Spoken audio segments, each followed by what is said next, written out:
Good morning, everyone. I'm here at my 2016 Porsche Cayman GT4, affectionately called my other car, or the other car. And I'm making a bit of an introduction video. I've alluded to this car existing in a bunch of my other videos. And I never really said what it was, but I put in a couple of clips, and the keen observer would have guessed that it is indeed, or what I think is perhaps Porsche's most analog, true to spirit sports car that it's made over the past 20-25 years or so. This is not a review. I'm going to be doing a full review later. But what this is an introduction to this car, plus a list of what I feel are the essential mods and the top 5 things that I have done in my 2.5 years of ownership. It's got 50,000 odd kilometers on the dials, pretty low mileage. I think I've put around 20K during my ownership. That's a bit over 10,000 miles for those of you guys who don't understand kilometers. And this is definitely not my daily driver. It's my weekend getaway car when the weather's nice. It gets taken to the track, it gets taken to the hills. So without further ado, I've gone through pages and pages and pages of information on various forums, and one of the things that I've always loved to do is modify cars. One of the things I've realized owning a Porsche GT car is that the Porsche guys, the GT guys, really know what the hell they're doing. This car and others like it leave the showroom pretty spot on, right? You don't need to do much. In fact, in some cases, doing more to it is going to make it worse. And that sucks for folks like me, because I do love tinkering with cars. I do like, making a few tweaks here and there and really making it mine. In any case, these 5 items are things that I feel you must do, or you really should consider doing if you have a Porsche GT car, a GT4, whether it's a 981 or a 718, or even a GT3, or if you're one of the lucky fews with the GT2 RSs and the GT3 RSs, I think a lot of this applies to you as well. So first and foremost, it's something that I can't really show you, but trust me, I feel it.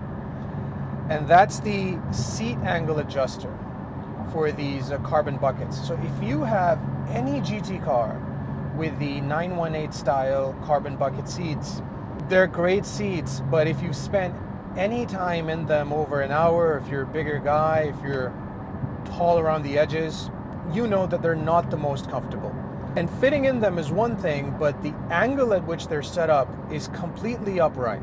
And if you've got lower back issues, it's going to be a problem for long kind of drives. And when I say long drives, I really mean anything over an hour. If you hit the track and if you wear a helmet, your helmet's going to be hitting the ceiling. There's a lot that's wrong with that seat. And to be very honest with you, it kind of takes away from what is a fantastic driving experience or seating position otherwise. One of the best investments you can make is to get a small metal bracket that will essentially adjust the backrest or the back angle of your seat from anywhere between 5 to 7 degrees. And 5 to 7 degrees is all that it's going to take to make your life much better and to make your seating position a whole lot more comfortable. It's been an absolute game changer for me. I fell in love with driving this car all over again the moment I installed those seat angle adjusters. There's not enough good things that I can say about it. There's not enough stuff that you can read on the forums that speak to how much of a difference they make.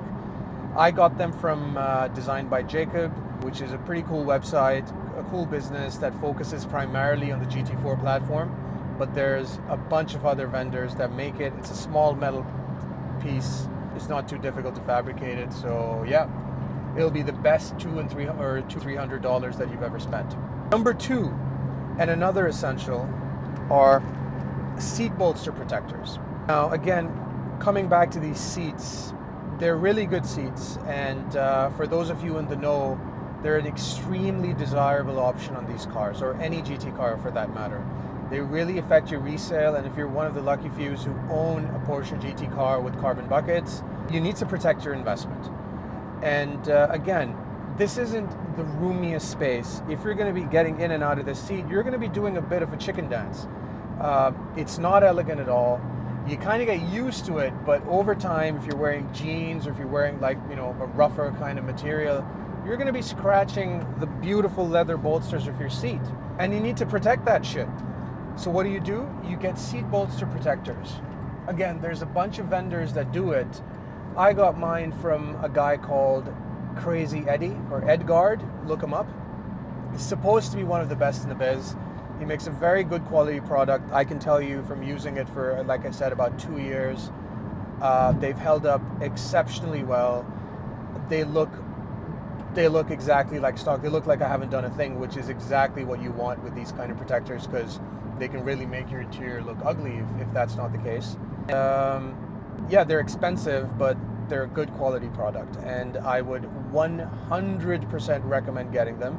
Otherwise, you run the risk of messing up your seats and affecting your resale value if you ever were to sell this car. Number 3, a Rennline phone mount. Fuck experimenting with phone mounts. Don't go for shit that mounts here or here or here. It's not going to work. You're going to be obstructing your field of view. Everything's going to be messed up. You're going to absolutely hate it. I bought several different phone mounts only to find out that none of them worked with this car. And I wish someone had just told me to go and buy the Rennline phone mount right off the bat. It's a very cool piece. It's got a super strong magnet. It looks very sleek. Barely notice it. Not intrusive at all. And it mounts inside. Once you remove this little piece over here, you can screw it in, and it's not going anywhere. And the head does swivel a bit, as you can see. Super amazing mod. Again, no affiliation with any of these things that I'm speaking about, but 100% recommend getting the Rennline phone mount and not experimenting with anything else. I say that as I get to a stoplight. What else? Right. So I've done the seats, I've done the seat angle adjuster, I've done this, a tow hook. So again, if you hit the track, there's a risk that you might spin out, you might break something, and you need a tow hook to have someone pull your ass out. Plus, if you like to pretend to be a racing driver, like I do, and pretend to know what's going on, then it makes you look badass and cool while you're doing it. So, bonus points, get a fucking tow hook. And I have an OMP tow hook. It looks really nice, gets the job done, good quality product. You can get a bunch of other ones. You can get a fixed one if you like, but definitely an essential mod for your Porsche Cayman GT4, or again, any GT car. And the last mod on my must-do exterior and interior essentials, and you might have guessed it based on what I just did. If you've bought a Cayman GT4, a 981 generation in particular, it tells me 2 things about you. Number 1, it tells me that you appreciate old school analog driving experiences. And you're someone who understands that mechanical sounds and whizzing and all that kind of stuff is nice. It's not something you want to tune out. And the Porsche Cayman GT4 is, in my opinion, the epitome of that. It's an experience that you simply cannot replicate with any other car that you can buy today off the showroom floor, not even the newer 718 generation GT4s. The second thing it tells me about you is that you like manual transmissions. You love to shift. You love to heel toe, do all that shit. The shifter in this car is one of the best. Porsche makes one of the best shifters in modern day cars. There are ways that you can improve it even more, but this is an amazing shifting experience right off the bat. How do you make it better? Well, you install a weighted shift knob. That's what I did, and it is something that I would wholeheartedly recommend to anyone who's in this car. Why? Well, number 1, it just makes the throws a whole bunch more smoother. They take some of the guesswork away from downshifting. I have this beautiful knob from racing. It's I don't believe it's billet, but it's a heavy stainless steel. No markings, No diagrams, none of that shit. I know where fifth gear is. And one of the things that it's done is whenever I go to a track, it's really helped improve that 3-2 downshift. If you guys are experiencing issues with that 3-2 downshift, particularly in a higher stress environment like a track day, this really helps. I've looked at the original OEM shift knob. It's essentially made out of plastic, and it weighs nothing. It's a surprising amount of difference between the weight of these two knobs. So that would be my fifth final essential mod that I've done. Bonus or honorable mention, I do have some decals. You know, you might not like them, but guess what? I love them. I think some nice stickers that tell a story, that tie into the theme of your car can really help the way it looks. I picked some of my decals from Ren Decals. I don't believe they're in business anymore, but there's similar kind of shops that you could look at. They're very, very well done, and they really make your cars stand out from the crowd compared to other GT4s, especially if you don't have a PTS color like mine. So yeah, 100% recommend that too.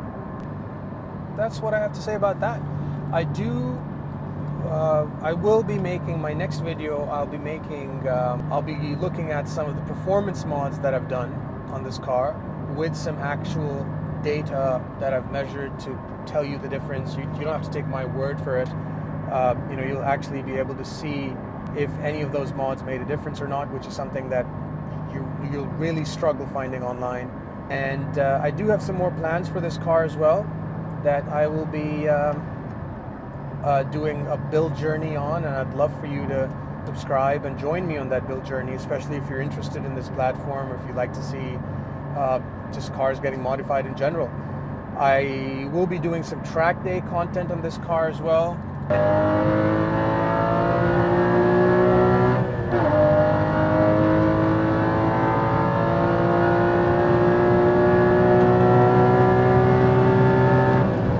Brake hard, turn, start turning, over braked it, over.